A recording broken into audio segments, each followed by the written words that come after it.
Hi ಎಲ್ಲರಿಗೂ, ಇದು Monday mini vlog. ಹೊಸ ವರ್ಷದ ಜೊತೆಗೆ ನನ್ನ ಮಗಳಿಗೆ 11ನೇ ವರ್ಷದ ಬರ್ಡೇ ಕೂಡ ಇತ್ತು. ನನ್ನ ಮಗಳಿಗೆ ಈಗ 11 ವರ್ಷಕ್ಕೆ ಬಿದ್ದಿದೆ. ಸೊ ಅವಳಿಗೆ 5th ಸ್ಟ್ಯಾಂಡರ್ಡು. ಎಲ್ಲರೂ ತುಂಬ ದೊಡ್ಡವಳು ಅಂದ್ಕೊಂಡ್ಬಿಟ್ಟಿದ್ದೀರಾ ಅವಳನ್ನ ಪಾಪ. ಮೊದಲನೇದಾಗಿ ಎಲ್ಲರಿಗೂ ಹೊಸ ವರ್ಷದ ಹಾರ್ದಿಕ ಶುಭಾಶಯಗಳು. ನನ್ನ ಮಗಳ ಬರ್ಡೇ ಜೊತೆಗೆ ಆವತ್ತಿನ ದಿನ ಹೇಗೋಯಿತು ಅನ್ನೋದನ್ನ ನೀವು ಈ ಮಿನಿ ವ್ಲಾಗಲ್ಲಿ ನೋಡ್ಬೋದು. ನಾವು ದೇವಸ್ಥಾನ ಎಲ್ಲ ಮುಗಿಸ್ಕೊಂಡು ಹೋಗೋಷ್ಟರಲ್ಲಿ 12:30 ಆಗೋಗ್ಬಿಟ್ಟಿತ್ತು. ಸೊ ತಿಂಡಿ ಮಾಡಿರಲಿಲ್ಲ. ಪೂರಿ ಕೊಡ್ಸಮ್ಮ ಅಂತ ಅಂದ್ಲು. ಅಲ್ಲೇ ನಮ್ಮ ಮನೆ ಹತ್ರ ಇರೋ ಹೋಟೆಲ್ಗೆ ಹೋಗ್ಬಿಟ್ಟು ಪೂರಿ ತಿಂದ್ವಿ ಮತ್ತು ಜ್ಯೂಸ್ ಕುಡಿದ್ವಿ. ತಿಂದಾದ್ಮೇಲೆ ಮತ್ತೆ ಮನೆಗೆ ವಾಪಸ್ ಹೋಗಿ ಈವ್ನಿಂಗ್ ತನಕ ರೆಸ್ಟ್ ಮಾಡಿದ್ವಿ ಮನೆಯಲ್ಲೇ. ರಾಕಿ ಜೊತೆ ಒಂದೆರಡು ಫೋಟೋ ಕೂಡ ತೆಗೆಸ್ಕೊಂಡ್ಲು. ಮತ್ತು ಹರ್ಷಿತಾ ಈಗ ಹಾಕ್ಕೊಂಡಿರೋ ಬಟ್ಟೆ ಏನಿದೆ, ಅವಳು ಒಂದು ದಿನ ಅಲ್ಲ 1 ಅವರ್ ಕೂಡ ಅವಳು ಹಾಕ್ಕೊಳ್ಳಲ್ಲ. ಅವಳಿಗೆ ಹಿಂಸೆ ಆಗಿಬಿಡುತ್ತೆ. ಸೊ ನಮ್ಮ ಖುಷಿಗೇನೋ ಸ್ವಲ್ಪ ಗ್ರ್ಯಾಂಡ್ ಡ್ರೆಸ್ ತೆಗಿತೀನಿ ಅಷ್ಟೇ. ಅವಳಿಗೆ ಬರೀ ಟೀ ಶರ್ಟು ಪ್ಯಾಂಟ್ ಆ ಥರನೇ ಫ್ರೀಯಾಗಿರಬೇಕು. ಸೊ ಅಮ್ಮ ನನಗೆ ಈ ಬಟ್ಟೆ ಬೇಡ, ನಂಗೆ ಸ್ಕೂಲ್ಗೆ ಹಾಕ್ಕೊಂಡು ಹೋಗೋಕೆ ಬೇರೆ ಬಟ್ಟೆ ಕೊಡಿಸು ಅಂತ ಅಂದ್ಲು. ಮತ್ತೆ ಶಾಪ್ಗೆ ಹೋಗಿ ಅವಳಿಗೆ ಬೇರೆ ಬಟ್ಟೆ ಪರ್ಚೇಸ್ ಮಾಡ್ಕೊಂಡು ಬಂದೆ.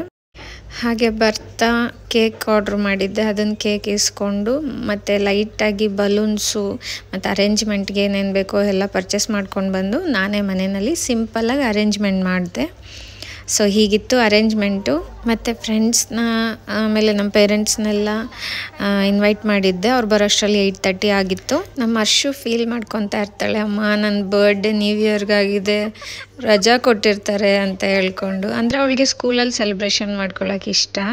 ಸೊ ಅದಕ್ಕೇ ನೆಕ್ಸ್ಟ್ ಡೇ ಕೂಡ ಅವಳಿಗೆ ರೆಡಿ ಮಾಡಿ ನಾನು ಚಾಕ್ಲೇಟು ಸ್ವೀಟ್ ಎಲ್ಲ ಕೊಟ್ಟು ಕಳಿಸ್ತೀನಿ ಸ್ಕೂಲ್ಗೆ.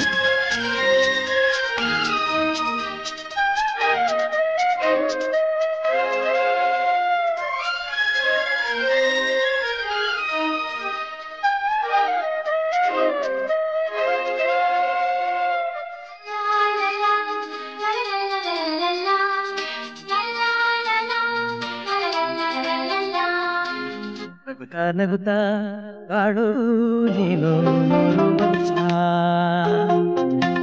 ಹೀಗೆ